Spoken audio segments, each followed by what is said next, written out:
Hello everyone, welcome to Master D YouTube channel. आज हम बात करेंगे क्लास 9 एनसीईआरटी मैथ्स चैप्टर है आपका 7 एक्सरसाइज 7.3 का ये फर्स्ट क्वेश्चन है जिसे हम डिस्कस करने वाले हैं।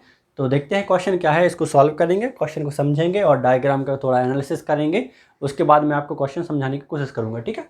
तो देखते हैं क्वेश्चन क्या है। लिखा हुआ है ABC and DBC, ABC triangle ABC and DBC are the two isosceles triangle on the same base, ठीक है। तो इधर तक का मतलब समझेंगे। सबसे पहले लिखा है ABC and DBC are two isosceles triangle, जिसकी दोनों साइड इक्वल होती हैं, दो साइड इक्वल होती हैं, उसको आइसोसेलेस ट्राइंगल बोलते हैं, आपको पता ही होगा। तो इसको बोला सेम बेस, ठीक है। तो इसको थोड़ा समझते हैं क्या है इसमें, क्या हुआ है।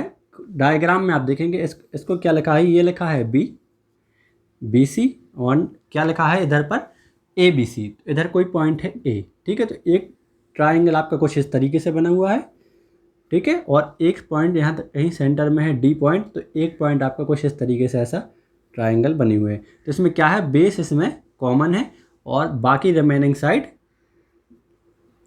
एक दूसरे के कॉमन इक्वल है। मतलब क्या है, AB इक्वल टू AC है और DB इक्वल टू DC है और बेस इसमें दोनों ट्राइंगल में कॉमन है, ठीक है।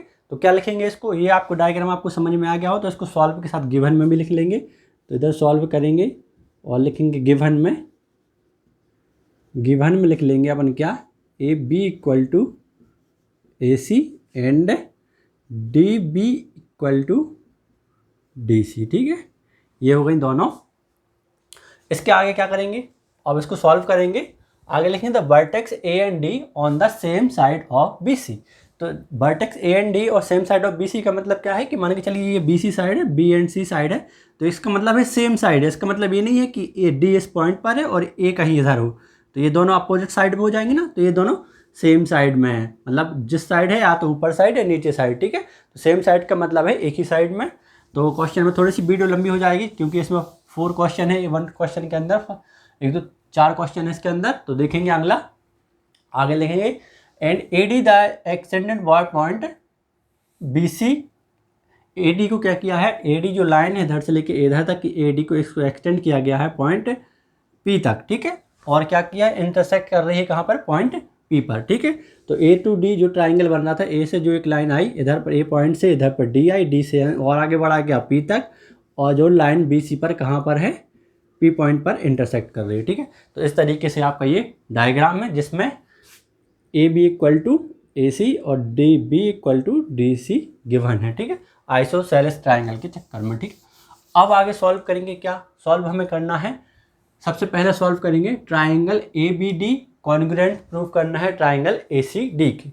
तो लिखेंगे डायरेक्ट ही लिख लेंगे, इसको फर्स्ट लिखेंगे इन ट्राइंगल कौन कौन से, ABD, ठीक है, ABD एंड किसमें, ट्राइंगल ACD, ठीक है, ABD ACD। तो हम देखेंगे कहाँ बन रहा है, ये रहा AB एंड D और AC एंड D। तो ये कुछ इस तरीके से बन रहे हैं दोनों ट्राइंगल। आप देखेंगे, मैं इसको ऐसे इसको अलग करके दिखा देता हूँ। ये बन गया आपका, ठीक है, इधर पर है A पॉइंट, ये हो गया D पॉइंट, ये हो गया B पॉइंट और ये हो गया C पॉइंट, ठीक है। और एक लाइन जो AC वाले इस तरीके से आपको BC वाली है, ये वो वाली लाइन है, ठीक है। तो आपको हमें करना है ये दोनों ट्राइंगल दिख रहा है। तो इस वाले ट्राइंगल में हम देखेंगे जो बन रहा है, इस वाले ट्राइंगल में देखेंगे AB इक्वल टू AC, ये क्या है, गिवन है। AB इक्वल टू AC गिवन है और DB इक्वल टू DC भी गिवन है, ठीक है। अब हमें चाहिए एक और पॉइंट कोई कॉन्ग्रुएंट प्रूव करने के लिए। दो साइड तो इसमें कॉमन दी हुई है, गिवन है। तो तीसरी साइड जो AD है वो कौन से में है, ABD ट्राइंगल में है और ACD ट्राइंगल में है। जो AD साइड है वो दोनों ट्राइंगल में कॉमन है। तो इसका मतलब क्या है, ये साइड से क्या हो जाएगा, कॉन्ग्रुएंट प्रूफ हो जाएगा। कैसे करेंगे, लिखेंगे इसमें AB equal to AC side. कैसे है, ये गिवन है क्योंकि आइसोसेलेस ट्राइंगल थे। और दूसरी साइड ये देखो, ये वाली भी गिवन दी थी, AD इक्वल टू DC, क्योंकि BDC भी आइसोसेलेस ट्राइंगल थे। तो इसी चक्कर में क्या होगा, DB इक्वल टू DC हो जाएगा, ठीक है। ये भी क्या हो जाएगी, गिवन हो जाएगी। गिवन हो गया ना। उसके बाद आप देखेंगे AD दोनों ट्राइंगल में कॉमन है क्योंकि इस वाले ट्राइंगल में भी एडी साइड है और इस वाले में भी, तो इसमें लिख लेंगे हम क्या, AD इक्वल टू AD। ठीक है, ये कैसे है, कॉमन है, तो ये क्या हो गया, साइड साइड साइड। तो ये एंगल ट्राइंगल ABD कॉन्ग्रुएंट है किससे, ट्राइंगल ACD से। कैसे, ABD कॉन्ग्रुएंट किससे, साइड साइड साइड से। ठीक है, side side side congruency rule से ये कॉमन कॉन्ग्रुएंट प्रूफ हो गया। ठीक है, तो इसमें कॉन्ग्रुएंट प्रूफ हो गया, तो इसमें क्या है, इसके बाकी रिमेनिंग पार्ट भी क्या हो जाएंगे, CPCT से क्या हो जाएंगे, कॉन्ग्रुएंट या corresponding part of congruent triangle क्या होंगे, इक्वल हो जाएंगे। ठीक है, तो ये हम क्या करेंगे, बाकी जो इधर पर जो बाकी जो पार्ट है वो सारे कॉन्ग्रुएंट या इक्वल प्रूफ हो गए कॉन्ग्रुएंट के बाद। ठीक है, तो हम क्या करेंगे, अब नेक्स्ट वाला प्रूफ करेंगे, ये वाला हो गया, अब हम करेंगे सेकंड वाला। ठीक है, तो ये वाला हमने कर लिया है, इसको हम इतना मिटा देते हैं और इसमें लिखते हैं क्या, ये लिख लेते हैं, इसका सॉल्यूशन लिख लेंगे, ABD कॉन्ग्रुएंट है किससे, ACD से, रूल है आपका साइड साइड साइड से। ठीक है, साइड साइड साइड से ये कॉन्ग्रुएंट हो गया। अब हमें चाहिए सेकंड वाला, तो हम सेकंड वाला इधर प्रूफ करेंगे। सेकंड वाला क्या लिखा है, triangle ABP and congruent proof करना है ACP के। तो APB कहाँ है, ये बड़े वाले दोनों ट्राइंगल। ठीक है, APB और APC। तो लिखेंगे सेकंड वाला, इन ट्राइंगल ABP एंड किसमें, ACP। ठीक है, इन ट्राइंगल ABP ACP। तो कैसे बन रहे हैं ये दोनों ट्राइंगल, ये आपकी AP लाइन दोनों में कॉमन है, AP लाइन दोनों में कॉमन है, और इधर पर B पॉइंट है, इधर पर C पॉइंट है। ठीक है, तो एक ट्राइंगल कैसा बन रहा है, APB, सेकंड वाला कैसा बन रहा है, ACP। ठीक है, हो गया, आपको ये डायग्राम समझ में आ रहा होगा। अब हम देखेंगे इसको कॉन्ग्रुएंट प्रूफ करना है, तो कैसे करेंगे, AB इक्वल टू AC दिया ही है, गिवन में है, तो लिखेंगे side AB equal to AC, कैसे, गिवन में। ठीक है, हो गया आपका ये। उसके बाद इधर पर इसको मान लेते हैं हम, ये दोनों में एंगल। ठीक है, दोनों में एंगल, इसको A1 मान लेते हैं, इसको A2 मान लेते हैं, ये मतलब इधर पर। ठीक है, ये वाले एंगल A1 A2 मान लेते हैं। ठीक है, A1 A2, ये आपको डायग्राम बता रहा हूँ, मेन डायग्राम वही है। तो A1 A2 कैसे ही इक्वल है, कैसे हैं, A1 equal to angle A1 equal to angle A2, कैसे, CPCT से कॉमन कैसे, इक्वल कैसे है, क्योंकि हमने कौन सा ABD ट्राइंगल और ACD ट्राइंगल को हमने क्या किया है, साइड साइड साइड से कॉन्ग्रुएंट प्रूफ किया है, तो उसी का तो ये पार्ट है एंगल A, उसी का तो ये पार्ट है एंगल A। ये दोनों एंगल मिलके कौन सा एंगल बना रहे हैं, बड़ा वाला एंगल A बना रहे हैं, और लेकिन दोनों पार्ट में क्या है, दोनों पार्ट एंगल A के पहले वाले ABD और ACD के द्वारा क्या हुए हैं, इक्वल हो गए हैं। तो ये CPCT से हुआ है, कैसे हो गए, CPCT से, क्योंकि हमने जो पुराना वाला ट्राइंगल था वो इतना था, ये दोनों पतंग जैसे बन रहा है, काइट का साइड, उसको हमने AD side AP side DP side को एक्सटेंड करके ये बड़ा वाला बनाया। ठीक है, तो क्या हो गया, ये CPCT से कॉमन हो गया।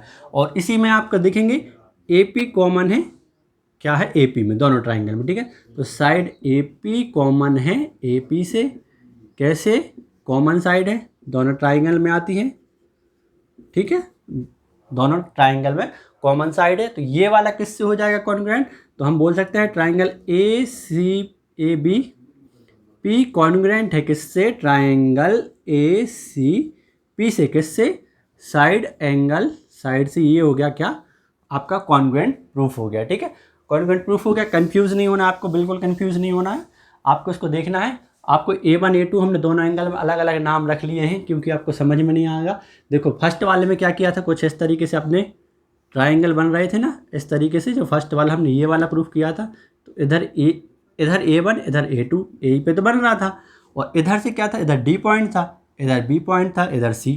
तो हमने क्या किया, ये सेकंड वाले में इधर पे P पॉइंट तो एक्सटेंड किया गया है ना, इसको एक्सटेंड किया गया है, कहाँ लिखा है, ये लिखा है, एक्सटेंड किया गया है, साइड AD को एक्सटेंड किया गया था P तक, तो BC ये इधर गया, तो एंगल तो सेम ही है ना दोनों, बस हमने तो इतना हिस्सा जोड़ा, एंगल सेम है, इसलिए CPCT से हमने दोनों लिख लिए सेकंड वाले में। ठीक है, तो ये भी हो गया, आपका प्रूफ हो गया। हो गया आपका प्रूफ ये वाला, ठीक है।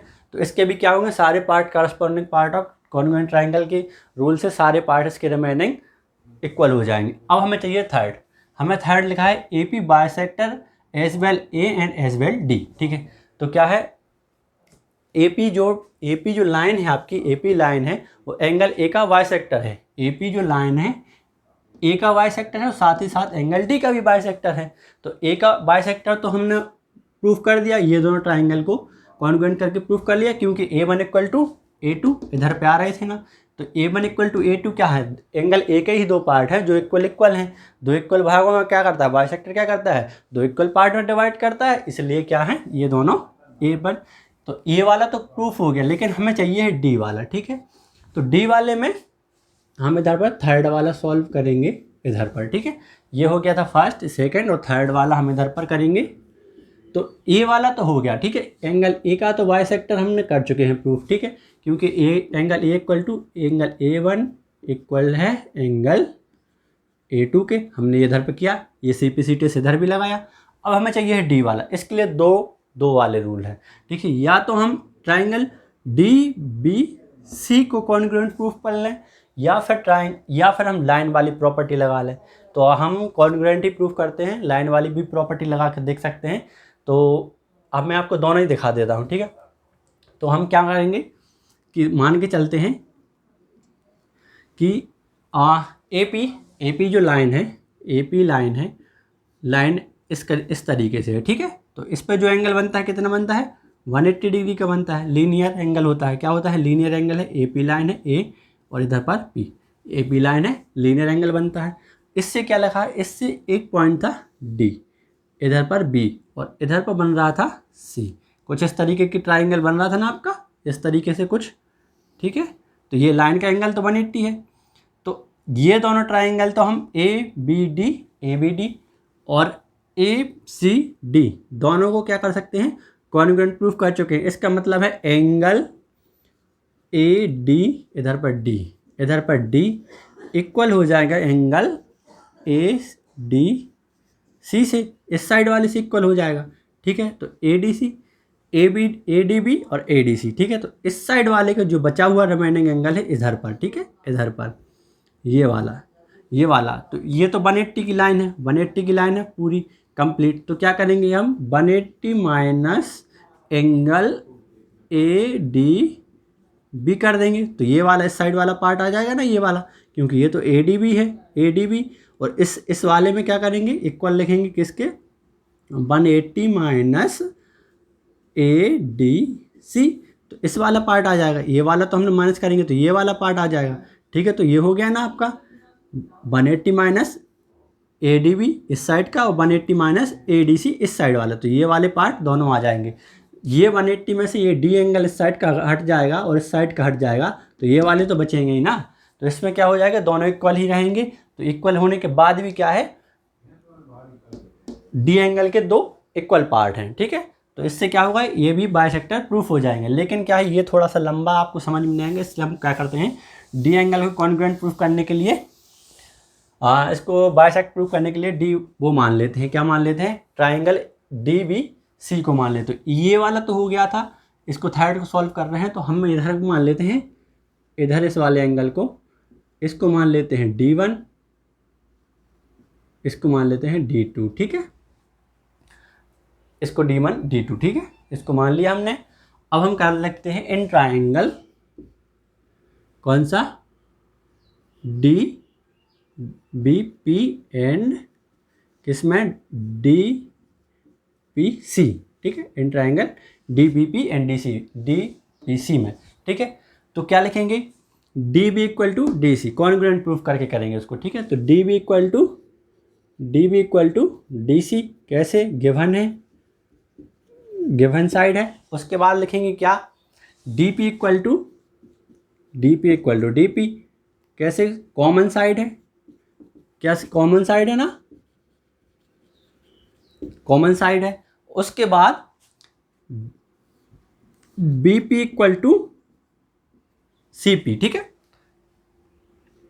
B P equal to C P कैसे, सी पी सी टी से, सी पी सी से। कैसे हो गया है? CPCT से, corresponding part of congruent triangle से। अब आप बोलेंगे CPCT से कैसे हो गया?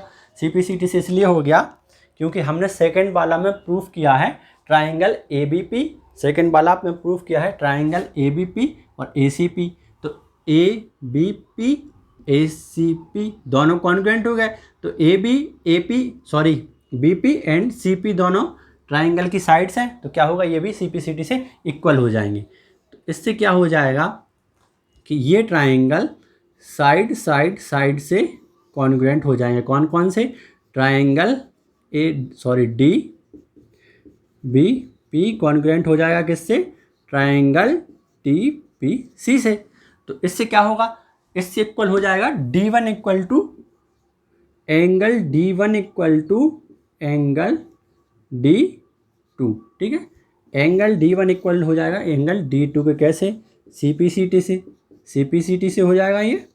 तो हम angle A equal to A1 equal A2 and angle D equal to angle D1 equal to D2 हमने इधर पर ये हमने दोनों प्रूफ कर लिए। तो D1 D2 किसके एंगल हैं? एंगल D के हैं। एंगल D का हिस्से हैं दोनों D1 एंगल D2। तो क्या होगा? AP क्या कर सकता है? AP बाइसेक्ट कर रहा है एंगल A को और एंगल D को। ये हमने दोनों को प्रूफ कर लिया, ठीक है। ये हो गया आपका।